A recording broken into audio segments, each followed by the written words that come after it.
Nakaupo lang si Cesar sa bleacher habang pinapanood si Ira na tinuturuan ng trainer na si Oliver. Napakaganda ng dalaga sa suot nitong puti at pink tennis gear. Nangyari ay katulad ng madalas sinusuot noon ni Mary Pierce. Tumataas iyon at na-expose ang maputi at makinis niyang chan nito kapag pumapalo ito ng bola, and boy, what long legs she had. Sa unang paglalaro ng dalawa ay kampante pa at relax siya. Pero kinalaunan, nakaramdam na siya ng inis kay Oliver. Hindi niya akalain sa lalabas ang kalokohan nito. Ilang beses na niyang napansin na nagpapadalas ang paghawak nito sa baywang ni Ira habang itinuturo kung paano pumwesto ng wasto sa pagpalo ng bola. Matagal na niyang kakilala si Oliver. High school pa lamang iyon ay trainer na ng tennis si Oliver. Mabait ito kung sa mabait at hindi niya pinaniniwalaan ang mga chismis noon na may pagkamanyakis daw ito kapag magagandang babae ang tinatrain. Ngayon ay napatunayan niya na totoo nga iyon. Minamanyak ito ni Ira. Panay ang panakaw na sulyap ng gunggong sa long legs ni Ira. Pati sa mga melons sa dibdib nito. At sa tingin niya ay hindi aware si Ira dahil sa intensyon nito ay nasa paglalaro. Ira, ganito ang paghawak nito. Narinig niyang sabi ni Oliver, "Come on, try it." Nagmamasid pa siya at napapamura nang mahina kapag napapansin ang malisyosong paghawak nito sa mga kamay ng dalaga habang itinuturo sa huli ang tamang paghawak ng raketa. Hindi siya nakakapag-react dahil ina-analyze pa niya ang malisyoso nga ba ang mga iyon o baka napapraning lang siya. Pero lalo siyang nainis nang nakailang beses siyang nahuli ang aksidenteng pagdaiti ng palad nito sa na-expose na tiyan ni Ira habang patuloy ang lesson. Hindi nakatiis na tumayo siya. Tama na muna yan, madilim ang mukhang sabi niya nang lapitan ang dalawa. Mukhang pagod na si Ira. Nagpaalam na ito sa kanya na pupunta muna sa restroom at siya naman ay bumalik na sa kanyang inuupuan kanina.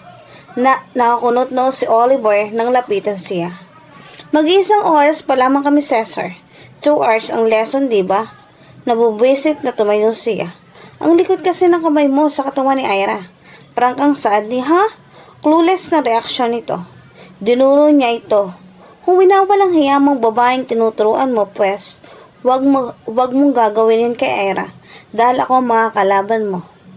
Teka, Cesar, ano ba yung problema mo? Natawagan mo ako kahapon, sabi mo gusto mong turuan ko ang kaibigan mo sa paglalaro ng tennis. Girlfriend mo ba siya? Nagtagi sa mga bagang niya. Respeto mo ang mga babae. Matagal na ako nakarinig tungkol dyan sa bisyo mong iyan. Pero ngayon ko lang talaga napatunayan. Ano bang masama sa ginawa ko? Masababang titigan siya dahil maganda siya? Masama bang magkaroon kami ng body contact? Anong klaseng tutorial ang gusto mong gawin ko? Tumawa ito ng nakakaloko. Through mental telepathy? Sa pagkakangisi at pagkapilosopo nito ay lalong nagpanting ang tainga niya. Bago pa siya nakapag-isip ay isang malakas na suntok na sa bibig ni Oliver ang pinakawala niya. Napasadsad ito sa sahig, sargo ang dugo sa napinsalang mga labi nito. Oh my God! Anong nangyari dito? Gulat na bulalas ni Ira. Nakakalabas pa lamang niya sa restroom. Hindi siya sumagot. Sa halip ay kinabig niya ito at ginaya ang sa palabas na gym. Ano bang nangyari? Bakit mo sinutok si Oliver? Muling usisa nito nang makasakay na sila sa kotse. God, how could you so behave? Hindi mo ba alam kung kailan ka winawalang hiya? Nagngangaling singhal niya rito. Hindi lang siya nagsalita at baka sumama pa ang loob nito sa kanya. Cesar, ano ba? Magsalita ka. Saglit nitong tinapunan ito ng tingin. Ang manyakas kasi ngayon, kanina upang napapansin ang panay na chancing sa'yo. Hindi mo ba nararamdaman? Natutup nito ang bibi. Actually, medyo. Kaso akala ko ganun talaga yan. Tumirig ang mga mata niya. Goodness, Ira, sorry.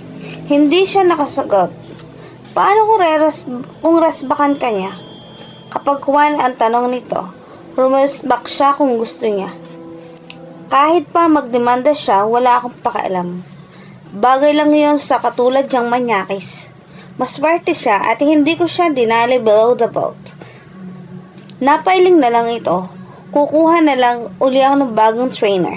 Yung babae na walang ganitong problema. Mabuti pa, ikaw na lang ang mag-train sa akin. Napaisip siya. Pagkatapos ay nagkibat balikat. Sige, buti pa nga.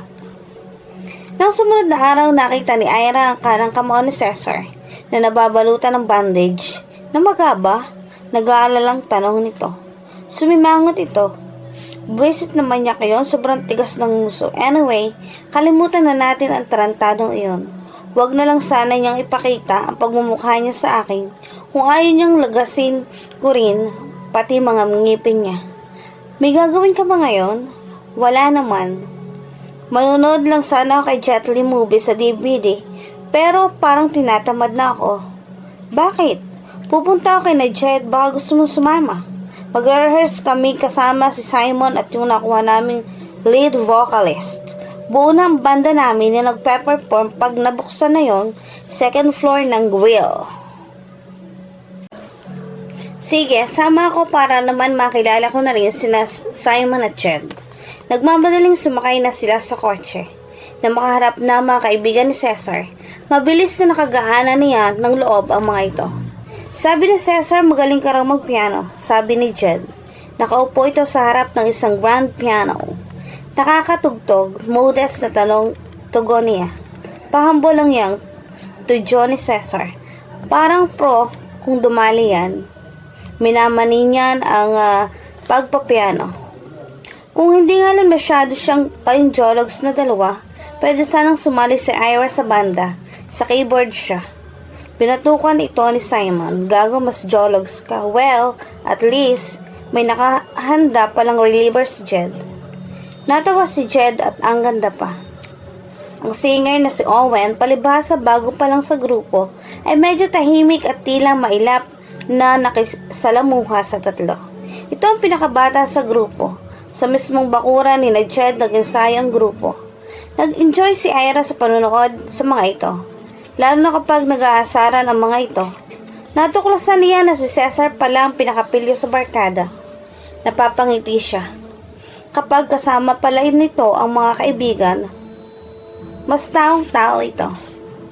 Okay ka lang ba dyan? Tanong nito during break time. Oo naman. Tangiting tugon niya. Dinampot niya ang face towel na nasa makanting upuan sa tabi niya. O, punasan mo yung pawis mo. Kumindat ito. Ikaw na ang magpunas. Pagod ang kamay ko eh. Baka mapasma pag nabasa ng pawis. Tumirik ang mga mata niya. Ginawa mo pa akong PA, sabi niya. Pero tumayo rin naman siya at pinunasan ang mga mukha nito. Tumikim si Jed at nakangisi. Baka langgamin tayo rito ha? Hayaan mo, hindi ka kakanti ng mga langgam dahil mas mapakla ka pa sa hilaw na saging na saba. Nagtawanan sila.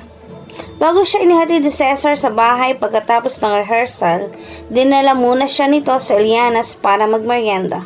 Napansin niya na habang kumakain sila ay tila may panunidyo sa tingin ng isang waitress na nakaklose niya mula nang maging boyfriend niya si Jimbo. Bigla siyang naging concerned. Oy, wala mong magagalit kung ganito na lang lagi tayong magkasama. Saglit na napatigil ito sa paggungiya. Naitanong mo na sa akin niya noon Nasabi ko na sa'yo, wala diba? Wala akong girlfriend. After June, wala na akong ibang naging girlfriend. Napatitig siya sa mukha nito. Mahal mo pa rin ba si John hanggang ngayon?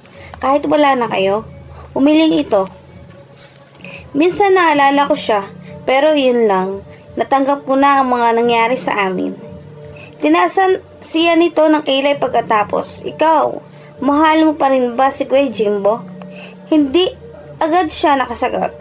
You don't have to answer if you don't feel comfortable about it. Sabi nito. Umiling siya. Hindi ko kasi masabi. Sabi nila, first love never dies. Hindi ko na siya masyadong namimiss.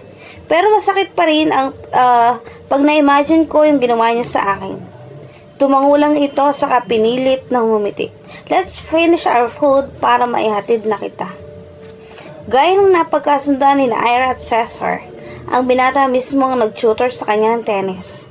Hindi siya nahirapang turuan. After a few days, marunong na talaga siya. Sumasabay na rin siya rito. O kapag tinalo mo ako ngayon, ikaw naman ang manlibre sa akin ng snacks ha? Sabi nito. Wag na si Lianas at umay na ako roon. Sure.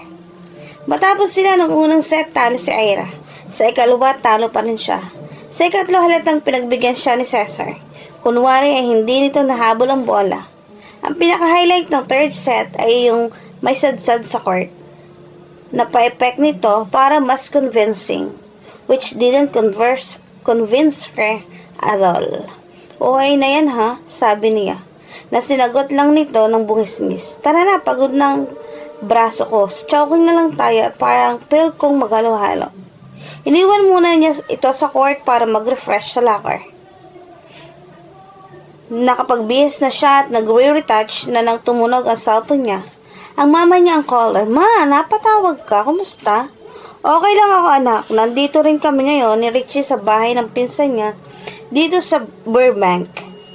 Nakapagpabook na kami ng ticket pa uwi. Tuesday next week ay naririyan na kami. Hindi na alam pero parang may nahimigan siyang bahagyang lungkot sa tono nito. Hindi yun nakaligtas sa kanya kahit pilit na pinalalabas nitong masayang tinig. Ma, are you okay? May problema ba? Hindi ito sumagot kaya lalo siyang nangulit. Ma, what's wrong? Narinig niya ang paghugot nito sa malalim na hininga bago nagsalita. Erich doesn't approve me, anak. Lagi silang nag-aaway ng dad niya dahil ayaw niyang mag-marry si Richie. I tried my best para mapalapit kay Erich, pero lagi niya akong binabara at binabastos kahit sa harap ng ama niya at kamag-anak nila. Grabe namang bastos nun, ma. Pilit niyang palakasin ang loob nito. Anyway, baka sa umpisa lang yan. Hindi pa siguro nakaka-adjust si Erich sa idea na magpapakasal na ang ama niya. Wala siyang choice kundi tanggapin ka, di ba? Relax ka lang dyan. Mabuti pang ipagluto mo ang bruhang yan ng chicken curry mo at tiyak na mapapaamo mo agad siya. Pero hindi umupang ang sentimiento nito. Sabi mo mag-aalad dyan si Erich, di ba? Ibig sabihin hindi siya mag-stay sa Pilipinas ng ilang buwan. Matutuloy ang kasal niya ni Tito Richie. At hindi siya makahaharang pa kung wala siya rito. Tapos pag asawa mo na si Tito Richie, saka mo na lang simulang baliin ang sungay niyan. Ayokong isipin niya na kontrabida ako, the typical weak stepmother. Ma, hindi ka maging kontrabida. Sa bait mong yan. Pero kailangang turuan mo ng leksyon yung Erich na yan kung sumobra na siya. Teka, ano bang usapan ninyo ni Tito Richie? Saan kayo titira pagkakasal ninyo? Wala pa kaming usapan, plano, pero ang gusto ko ay kasama kita saan man yun. Napangiti siya. Nang masiguradong medyo kalmado na ito, nagpaalam na siya dahil baka kanina pang naghihintay sa kanya si Cesar sa labas. Pero paglabas niya, laking gulat niyang mabuglawan ang eksenang iyon. Pinagtatadyakan ng tatlong lalaki ang nakahundusay sa tennis court na si Cesar. Hysterical na sumisigaw ito sa kapatakbong nilapitan si Cesar. Yan ang bagay sa hambog na lalaking iyan. Napalingon siya sa may-ari ng tinig. Nakilala niya si Oliver. Walang hiya ka, bakit niyo ito ginawa sa kanya? Bulalas niya sabay tayo. Ako mang susugurin na ito ng sampal pero mabilis na napigilan nito ang kanyang braso. Iuwi mo ng lalaking yan, Ira. Quits na kami. Halos patulak na binitiwan siya nito at tila walang anumang binalingan ang dalawang kasama. Tara na mga tol, hayop ka Oliver. Pasigaw niyang nakatalikod sa mga ito, umungol si Cesar. Mabilis na lumapit siya rito. Cesar, you're bleeding. Putok ang isang kilay at labi nito. Niyakap niya ito at tinangkang itayo. Pero hindi niya kaya sa bigat nito. Noon siya sumigaw upang humingi ng saklolo. Tinawagan ni Ira ang ina ni Cesar nang nasa ospital na sila. Dumating agad doon ang ginang. Ira, ano bang nangyari? Nag-aalalang tanong nito. Si Cesar ang nagkwento nito. Bakit? Ano bang kasalanan mo at sinaktan ka nila? Gumanti sila, mami, sabi ni Cesar. Gumanti, bakit? Bakit kailangan kang gantihan? Mama, wag na natin pag-usapan niyan. Paiwas na sabi ng binata. Para namang hindi ka sanay na lagi ako napapatrouble. Noon yung Cesar, akala ko ba good boy ka na? Mula nang magbalik-bayan ka galing Australia. Ang puso mo, mami. Okay naman ako. Ang worry ko kanina, hindi itong mga sugat ko, kundi ang pagdadrive ni Ira. Ano ba yun, parang jet? Kaya ka naman pala na-aksidente. Binilatan siya nito.